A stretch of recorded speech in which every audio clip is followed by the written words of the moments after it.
আজকে 10th April SBI junior associate mains দুটো শিফটে পেপার আজকে হলো কমপ্লিট। তো আমার আজকে 7:30 শিফটে পেপার ছিল। তো পেপারের কি ডিটেলস থাকলো, অ্যানালিসিস, একটা ছোট্ট অ্যানালিসিস আমরা আলোচনা করব, শেয়ার করব তোমাদের সকলের সাথে। 12 তারিখ যাদের পরবর্তী দিনে এক্সাম আছে তাদের জন্য আশা করছি বেনিফিশিয়াল হবে, এবং যারা নতুন অ্যাসপিরেন্ট তাদের জন্য আশা করছি সুবিধাজনক হবে। তো এই নিয়ে আমার এসবিআই জুনিয়র অ্যাসোসিয়েট এটা তৃতীয়বার আমি অ্যাপিয়ার করছি, বাট এইবারের যে অভিজ্ঞতা আমার ছিল সেটা একদমই নতুন, একদমই অনেক কিছু নতুন আমি ফেস করলাম। তো সেটা নিয়ে আজকে আলোচনা করব। নমস্কার বন্ধুরা, আমি নীলাঞ্জন, ব্যাংকিং মেন্টর চ্যানেলে তোমাদের সকলকে স্বাগত জানাচ্ছি। তো তোমরা সকলেই জানো এসবিআই জুনিয়র অ্যাসোসিয়েটের মেন্স এক্সামে আমাদের 4টে করে সেকশন থাকে। জেনারেল অ্যাওয়ারনেস থাকে, তার সঙ্গে ইংলিশ, কোয়ান্টস এবং রিজনিং 4টে সেকশন থাকে। তো জিএ আমার পার্সোনালি বলতে গেলে চাকরির সাথে সাথে জিএ প্রিপারেশন করার কোনো সেরকম সময় হয়ে উঠতে পারেনি। জিএ আমার কিছুই তৈরি ছিল না, জিএতে আমার সেরকম কোনো অ্যাটেম্পটস হয়নি। বাট আমি বাকি যারা জিএ পড়ে গেছিলো তাদের থেকে অ্যানালিসিস করে যেটা জানতে পারলাম, মক ড্রিল থেকে ভালো রকম নাকি জিএ কমন এসছে, এবং টুকটাক জিএ মোটামুটি সবাই করতে পেরেছে। স্ট্যান্ডার্ড মোটামুটি 20-23টা মতন অ্যাটেম্প্ট অনেককে আমি করতে শুনলাম। 15 থেকে 20-র মধ্যে অ্যাভারেজ অ্যাটেম্প্ট দেখা গেছে জিএতে। ইংলিশ যেটা আমি দেখলাম পেপার, আমার অন্তত ইংলিশ খুব বেশি স্ট্রং এটা আমি বলবো না, কিন্তু ইংলিশ যথেষ্ট ডুয়েবল আমার মনে হলো আমার শিফটে অন্তত। কারণ ইনকারেক্ট সেন্টেন্স খুঁজে বার করার, কারেক্ট সেন্টেন্স খুঁজে বার করার কিছু কোয়েশ্চেন্স এসছিল, ঠিক আছে, এটা ছিল পয়েন্ট। আচ্ছা, সেগুলো যথেষ্ট ইজি ছিল। আচ্ছা, একটা ক্লোজ টেস্ট এসছিল, ABCDEF করে ব্ল্যাঙ্ক স্পেস দেওয়া ছিল, এবং সেখানে কোন ওয়ার্ড মানে একটু ঘুরিয়ে দিয়েছিল, কতগুলো অপশন দেওয়া আছে, 5টা অপশন, এবং তার মধ্যে বলা আছে এই 5টার মধ্যে কোন অপশনটা এখানে ফিট হবে না। ন্যাচারালি জিজ্ঞেস করা হয় কোনটা ফিট হবে, এখানে জিজ্ঞেস করা হয়েছিল কোন অপশনটা এখানে ফিট হবে না, সেটা সম্বন্ধে এখানে প্রশ্ন করা হয়েছিল। আচ্ছা, আরও যদি জিজ্ঞাসা করতে হয়, কিছু বেসিক ফিলার্স ছিল, ডাবল ফিলার্স, দুটো করে ড্যাশ দেওয়া আছে, ব্ল্যাঙ্ক স্পেস দেওয়া আছে, সেই ফিল ইন দ্য ব্ল্যাঙ্কস করতে হবে, দুটো করে ওয়ার্ড কম্বিনেশন দেওয়া আছে সেটা দিয়ে।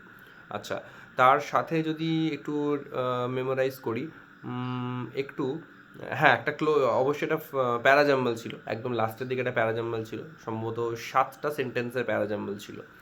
আচ্ছা, দুটো আরসি ছিল, একটা আরসি ছোটো ছিল, 3টে না 4টে মাত্র কোশ্চেন ছিল সেটা থেকে, আর একটা বড়ো আরসি ছিল, মানে বড়ো আরসি বলতে ওখান থেকে কোশ্চেন অনেক বেশি ছিল, প্রায় 8টা 9টা 10টা মতন কোশ্চেন মনে হয় ছিল, যতদূর আমি মনে করতে পারছি। ঠিক মনে পড়ছে না এক্স্যাক্টলি। কেউ যদি এই শিফটে 7:30 শিফটে পেপার দিয়ে থাকো তাহলে একটু জানিও যে বেশি কোয়েশ্চেন যে আরসিটা ছিল সেখানে এক্স্যাক্টলি কটা কোয়েশ্চেন ছিল। কান্ট্রি এক্স দিয়ে কিছু একটা আরসি ছিল, তাদের ম্যানুফ্যাকচারিং রিপোর্ট নিয়ে কিছু ডেটা বলা ছিল, কিছু আলোচনা করা ছিল, এবং কোয়েশ্চেন্সগুলো আমার যেটা মনে হলো একদম টু দ্য পয়েন্ট, কোনো রকম মানে ভনিতা নেই কোয়েশ্চেনের মধ্যে, কোনো রকম ঘুরিয়ে পেঁচিয়ে এটা কেমন ওটা কেমন এরকম টাইপের ব্যাপার কিন্তু আমার অন্তত মনে হলো না। পেপার কিন্তু সেই জায়গা থেকে আমার আরসির দিক দিয়ে ঠিকই লেগেছে। আচ্ছা, ইংলিশের যে জায়গাটায় আমার একটুখানি ট্রিকি পার্সোনালি মনে হলো সেটা হচ্ছে যে ওই একটা কিছু ছিল, ওই এক্স্যাক্ট মনে পড়ছে না, ওই সেন্টেন্স অ্যারেঞ্জমেন্ট টাইপের কিছু, বা হয়তো ওই সেন্টেন্সটাকে, ও হ্যাঁ হ্যাঁ হ্যাঁ মনে পড়েছে। একটা ছোটো মতন একটা ফ্রেজ দেওয়া আছে, একটা 3-4টে সেন্টেন্সের একটা কম্বিনেশন, এবং সেটার একটা স্টার্টার ফাইন্ড আউট করতে বলা আছে। 3টে অপশন দেওয়া আছে এবং তার মধ্যে কোনটা সুটেবল স্টার্টার হবে, সেইগুলোর মধ্যে only one fits, only 1 and 2 fits, all fits, এরকম করে অপশন দেওয়া ছিল। ওটা আমার একটু ট্রিকি মনে হলো। বাকি ইংলিশ কিন্তু খুব একটা ডিফিকাল্ট পেপার ছিল এটা আমি কিন্তু বলবো না, মোটামুটি ছিল ঠিকঠাক। যাদের ইংলিশ ভালো স্ট্রং তারা ভালোই অ্যাটেম্প্ট করবে। এবার যদি আসি আমি আমাদের ইয়ের সেকশনটাতে, আমাদের কোয়ান্টসের সেকশনে, তো কোয়ান্টস যথেষ্টই ডুয়েবল ছিল, কোয়ান্টস নিয়ে কোনো রকম অ্যাজ সাচ প্রবলেম হওয়ার কোনো জায়গা আমি পাইনি। আমার 30 মতন অ্যাটেম্পটস হলো কোয়ান্টসে। তো কোয়ান্টসের অ্যারিথমেটিক এসেছিলো, ডিআই যেমন আসে এসেছিলো, তার সঙ্গে যদি বলি নাম্বার সিরিজ বেসড কোয়েশ্চেন এসেছিলো, সিরিজ 1 সিরিজ 2 করে। সিরিজ 1-এর একটা লজিক দেওয়া আছে, সেম লজিক ফলো করে সিরিজ 2 হবে, ওখানে PQRST কিছু আননন্স ছিল, সেগুলোকে ফাইন্ড আউট করতে হতো। তার এগেন্সটে 4টে মতন কোয়েশ্চেন, 4টে বা 5টা মতন মনে হয় কোয়েশ্চেন ছিল, PQRS-এর ভ্যালু রিলেটেড কোয়েশ্চেন ছিল। তো খুবই সহজ ছিল ওটা, অ্যাজ সাচ কোনো রকম প্রবলেম আমার ওখানে মনে হয়নি। তাছাড়া একটু লেন্দি টাইপের কোয়াড্রেটিক ইকুয়েশন ছিল, মেন্সের কোয়াড্রেটিক ইকুয়েশন যেমন হয়, ওটাকে একটু রুট আর ইন্ডিসেসের একটুখানি প্রয়োগ ছিল। তো সেগুলোকে মোটামুটি সলভ করে একটা কমন ইকুয়েশন একটা তৈরি করা হচ্ছিলো, একটা জেনারেলাইজ ফরম্যাটে ইকুয়েশনটা আসছিল, সেখান থেকে তারপরে রুটস ফাইন্ড আউট করা খুবই ইজি ছিল, এবং কম্পেয়ার করে কে কার থেকে বড় কে কার থেকে ছোটো এগুলোই জাস্ট ব্যাপার ছিল, কোনো এমন ডিফিকাল্টি ছিল না। অ্যাপ্রক্সিমেশন কিছু ছিল, তো সহজ সহজ একেবারেই চোখে মানে দেখেই অ্যান্সার করে দেওয়ার মতন জলের মতন সহজ কোয়েশ্চেন ছিল সেই সব জায়গাতে। স্পিড ম্যাথস নিয়ে কোনো অভিযোগ করার জায়গা নেই। আচ্ছা, এবার যদি বলি ডিআই কীরকম ছিল, তো ডিআইতে আমি দেখলাম একটা পাই চার্ট ছিল, খুবই ইজি ছিল, ABCDEF সম্ভবত 5টা কিছু ছিল, আর তার মধ্যে তোমার হচ্ছে একটা পার্সেন্টেজের ডেটা দেওয়া ছিল, দুটো পার্সেন্টেজ এক্স্যাক্ট ভ্যালুতে বলা ছিল, বাকি তিনটে তোমার হচ্ছে এক্স দিয়ে বলা ছিল। তো এক্সের ভ্যালু বার করে পুরো পার্সেন্টেজটার হিসাব বার হচ্ছিল, এবং ওটা বার হয়ে যাবো, তারপরে কোনো মানে অসুবিধাই নেই প্রশ্নটার মধ্যে, একদম সহজ প্রশ্ন। আচ্ছা, তার সাথে ছিল তোমার হচ্ছে ওই একটা অ্যাপেল প্লাস ম্যাঙ্গো, 4টে বা 3টে স্টোর ছিল বোধ হয়, apple plus mango total fruits কতগুলো আছে বলা আছে, আর মানে রেশিও অফ অ্যাপেল আর ম্যাঙ্গো সোল্ড সেটা রেশিও বলা আছে, এরকম কিছু একটা ছিল। আচ্ছা, তার সঙ্গে একটা আমাদের কেসলেট বেসড একটা কোয়েশ্চেন ছিল, কেসলেট বয়েজ অ্যান্ড গার্লস নিয়ে কোয়েশ্চেন ছিল, এবং বয়েজরা হচ্ছে মাল্টিপল স্পোর্টস খেলে, কিন্তু গার্লস কেবলমাত্র অনলি একটাই স্পোর্ট খেলে, তো ভেন ডায়াগ্রাম বেসড একটা কেসলেট আমরা দেখতে পেয়েছিলাম। আর একটা যদি বলতে হয়, আর একটা তোমার হচ্ছে সম্ভবত ওই পাস ফেল টাইপের ছিল, হ্যাঁ, তিনটে স্কুল, ABC তিনটে স্কুল, টোটাল স্টুডেন্টস, সেখানে বয়েজ কত, গার্লস কত, আর পাস ফেল করেছে কত, এগুলো মনে হয় একটা হিসাব দেওয়া ছিল ওরকম টাইপের।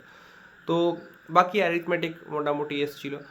স্পিড টাইম ডিস্টেন্স থেকে আমি দেখলাম কোয়েশ্চেন ছিল, যেমন একটা কোয়েশ্চেন ভালো লাগলো দেখে স্পিড টাইম ডিস্টেন্সের, যে একটা ট্রেন তার 50% লেন্থের একটা প্ল্যাটফর্ম, সেটাকে সার্টেন স্পিডে, তার স্পিডের 60% বা 40% কিছু স্পিডে ক্রস করলে এত টাইম লাগে, যদি প্ল্যাটফর্মটা যদি ট্রেনের দৈর্ঘ্যের 3 গুণ হতো তাহলে করে কত টাইম লাগতো, এরকম টাইপের কিছু একটা কোয়েশ্চেন ছিল, ডুয়েবল ছিল। মেনসুরেশন একটুখানি আমি মিসিং দেখলাম, মেনসুরেশন বেসড কিছু দেখতে পেলাম না পেপারের মধ্যে যদ্দূর আমার মনে পড়ছে। আর বাকি অ্যালিগেশন বেসড কোয়েশ্চেন ছিল, মিক্সচার বেসড, টুকটাক মোটামুটি ছিল, ডুয়েবল পেপার ছিল, আমার 30 মতন অ্যাটেম্পটস হয়েছে। আচ্ছা, এবার আসি আসল জায়গায়, যেটা হচ্ছে রিজনিং, একদম লাস্ট সেকশন, বাট সব থেকে সারপ্রাইজিং সেকশন।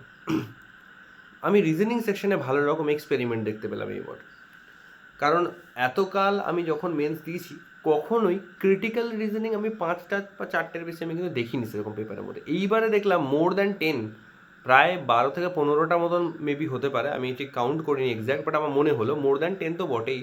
ক্রিটিক্যাল রিজনিং, প্রচুর ক্রিটিক্যাল রিজনিং ছিল।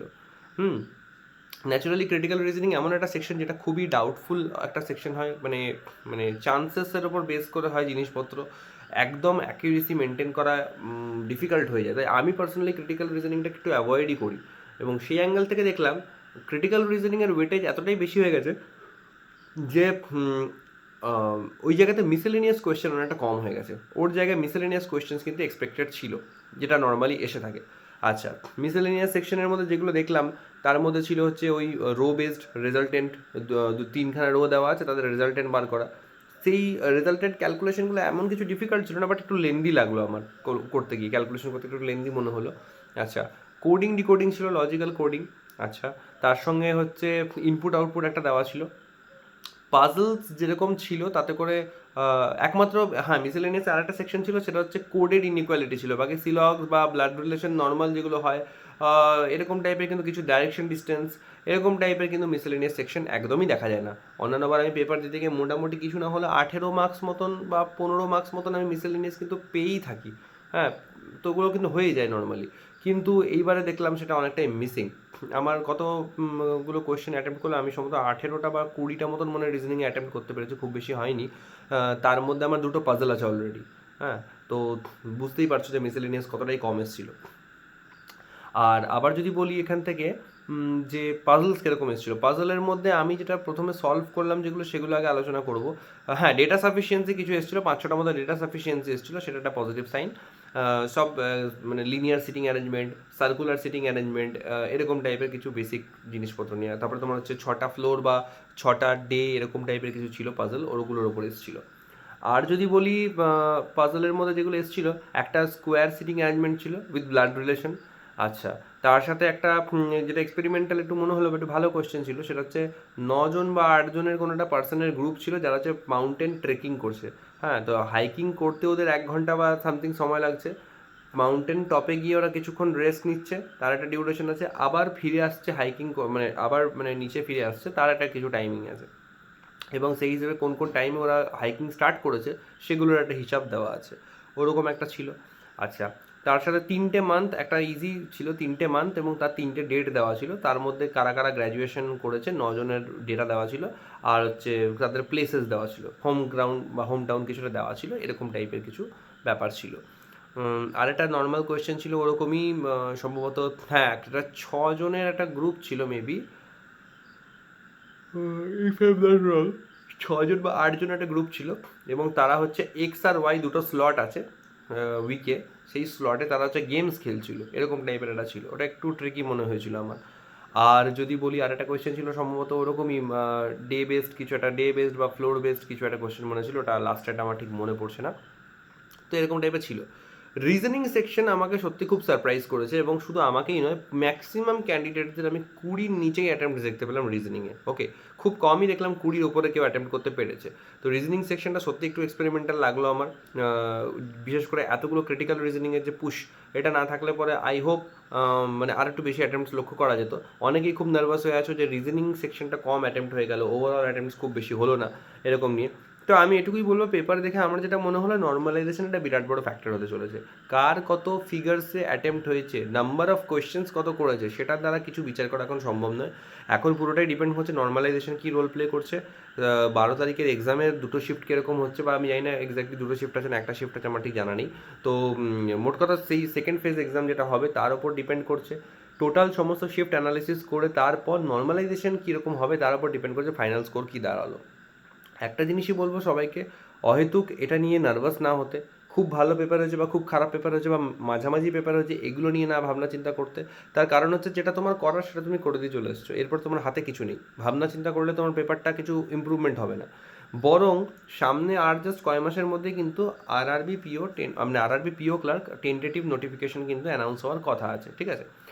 আরআরবি অ্যামালগামেশনের নতুন নিউজ, এটা তোমরা সকলেই জানো, পশ্চিমবঙ্গের 3টে আরআরবি একত্রিত হয়ে এখন ওয়েস্ট বেঙ্গল গ্রামীণ ব্যাংক ফর্ম করেছে এবং তার জন্য আমার ঠিক জানা নেই এখনও পর্যন্ত নোটিফিকেশন ডিলে হবে কি না। বাট নোটিফিকেশন ডিলে হবে কি না, অনেকের কোয়ারি হচ্ছে ভ্যাকেন্সি কী হবে না হবে। দেখো, ব্যাংক মার্জার্স আগেও হয়েছে, অ্যামালগামেশনস আগেও হয়েছে, ঠিক আছে, তাতে করে ভ্যাকেন্সিতে ইম্প্যাক্ট হয়তো পড়েছে কিন্তু রিক্রুটমেন্ট কখনো কিন্তু বন্ধ হয়নি, তারপরেও কিন্তু ছেলেপুলেরা পরীক্ষা দিয়েছে, সিলেকশন নিয়েছে, কনফার্ম করেছে নিজের সিলেকশন। ওকে, তো এটা নিয়ে ঘাবড়ানোর কিছু নেই অ্যাজ সাচ, বরং নিজেদের প্রস্তুতির জায়গাটাকে খুব স্ট্রং রাখা উচিত, নিজেদের ফোকাসটাকে একদম অবিচল রাখা উচিত, তবে করে আলটিমেট সাকসেস পাওয়া সম্ভব। কারণ এইসব আলতু ফালতু জিনিস নিয়ে ডিস্ট্র্যাক্টেড হলে পরে সাকসেসফুল হওয়ার রাস্তাটা আমাদের ব্লকেজ হয়ে যাবে। তো ব্যাস এটুকুই বলার ছিল, যাদের নেক্সট ডেতে এসবিআই জুনিয়র অ্যাসোসিয়েট মেন্স আছে তাদের জন্য অল দ্য ভেরি বেস্ট, ভালো করে এক্সাম দাও এবং ঠান্ডা মাথায় আজকের পেপারের যা কিছু ঘটনা শুনলে এগুলোর এগেনস্টে কিছু বিচার করে মাথায় নিয়ে পেপার দিতে বসবে না, এক্সাম হলে ঢুকবে না। এক্সাম হলে ঢুকবে একদম ফ্রেশ মাইন্ড নিয়ে, একটা রিসেট ব্রেন নিয়ে ঢুকবে যে তুমি তোমার মতন বেস্ট প্রিপারেশন করেছো, তুমি তোমার বেস্ট আজকে দেবে। ওকে, তো all the very best everyone, সকলকে আমার অনেক শুভেচ্ছা, থ্যাংক ইউ।